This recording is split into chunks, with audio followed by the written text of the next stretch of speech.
नमस्कार दोस्तों। आचार्य चाणक्य को तो किसी भी परिचय की आवश्यकता नहीं है। हम सब उन्हें बहुत अच्छे से जानते हैं और उनकी नीति और चतुराई भरी चालों की तो चर्चा पूरे देश में बनी ही रहती है। आज हम आचार्य चाणक्य की कुछ ऐसी जादुई नीति जानने वाले हैं जिनको जानने के बाद आप भी कहोगे कि अगर इन नीतियों को न जानते तो हम अपने जीवन में पता नहीं कितनी गलतियां कर बैठते।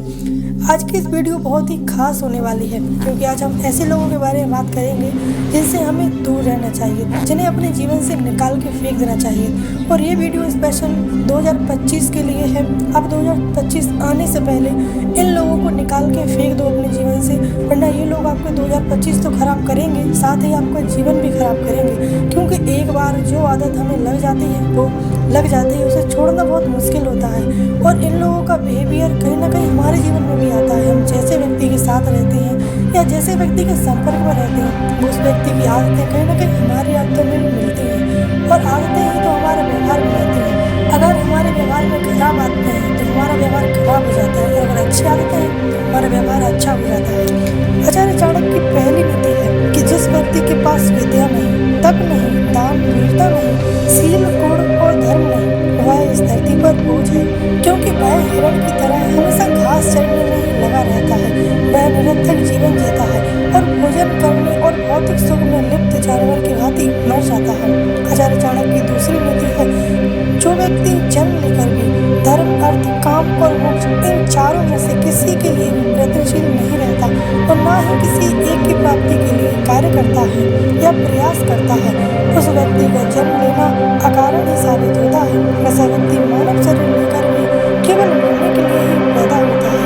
आचार्य चाणक्य तीसरी नीति में कहते हैं जब तक मनुष्य शरीर स्वस्थ है, उसे किसी प्रकार का रोग नहीं है और मृत्यु उसके नजदीक नहीं है, तब तक वह अपने हित में और पुण्य आदि कर्म करने में अपना जीवन संभाल सकता है। क्योंकि प्राणों का अंत हो जाने के बाद कुछ भी करने पर असमर्थ रहेगा।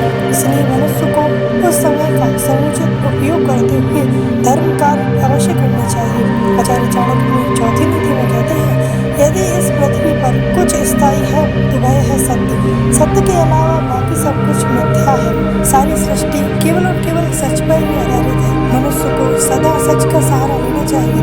वह केवल सच और बल के आधार पर जीवन के हर क्षेत्र में विजय पा सकता है।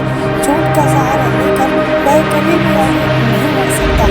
आचार्य चाणक्य अपनी पांचवी नीति में कहते हैं मनुष्य के सुनने पर बहुत कुछ निर्भर करता है। जैसी बातें वो सुनता है उसके मन पर वैसा ही प्रभाव पड़ता है। श्रवण शक्ति ही मनुष्य के नजरिए को बदलती है।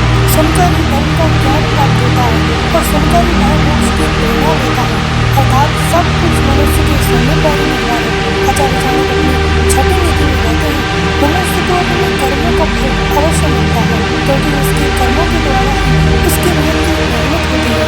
कर्मों के द्वारा ही वह मनुष्य योनि में पैदा होता है या फिर संसार में भटकता रहता है। कर्मों के द्वारा ही वह मुक्ति भी हो पाता है। इसलिए मनुष्य को अपने कर्मों पर ध्यान देना चाहिए और सदैव अच्छे और धार्मिक कार्य करना चाहिए। आचार्य चाणक्य अपनी सातवीं नीति में कहते हैं आत्मा को शरीर से अलग करके नहीं देखा जा सकता, क्योंकि शरीर में ही आत्मा का वास होता है। आत्मा को केवल चिंतन के द्वारा जाना जा सकता है और समझा जा सकता है। ये थी आचार्य चाणक्य की 7 महत्वपूर्ण नीतियाँ। मैं आपसे आशा करती हूँ कि आपने मेरी सारी नीतियों को बहुत ध्यान से सुना हो और मेरे शब्दों पर बहुत गौर किया हो। अब आप इन 7 नीतियों को अपने जीवन में प्रयोग जरूर करें। आप हमेशा ऐसे लोगों से दूर रहें जिनके बारे में मैंने आपको इन नीतियों में बताया है। अगर आपको ठीक से समझ ना आया हो तो आप वीडियो को दोबारा देख सकते हैं, क्योंकि ये लोग आपके जीवन को बर्बाद करने के अलावा कुछ भी नहीं करेंगे। क्योंकि आप अगर इन लोगों के साथ रहोगे तो आप भी उनके जैसे हो जाओगे और आपका आना इस संसार में अकारण ही हो जाएगा। क्योंकि अगर हम आए हैं तो हमारी जिम्मेदारी है कि हम अपने लिए बल्कि सृष्टि के लिए, इस दुनिया के लिए कुछ करके जाएं, देश में अपना नाम करें और देश का दुनिया में नाम करें।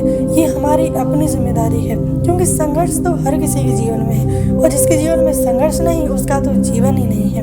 अगर आप चैनल पे नए हो तो सब्सक्राइब करें और अगर पहले से हो तो वीडियो को लाइक करो। एंड वीडियो अगर अच्छी लगी हो तो अपने किसी दोस्त को शेयर जरूर करें। मिलते हैं किसी नेक्स्ट वीडियो में। आप कमेंट करके भी बता सकते हो कि आपको नेक्स्ट वीडियो किस टॉपिक पर चाहिए। हम आपकी सेवा में हमेशा हैं। जय हिंद, जय भारत।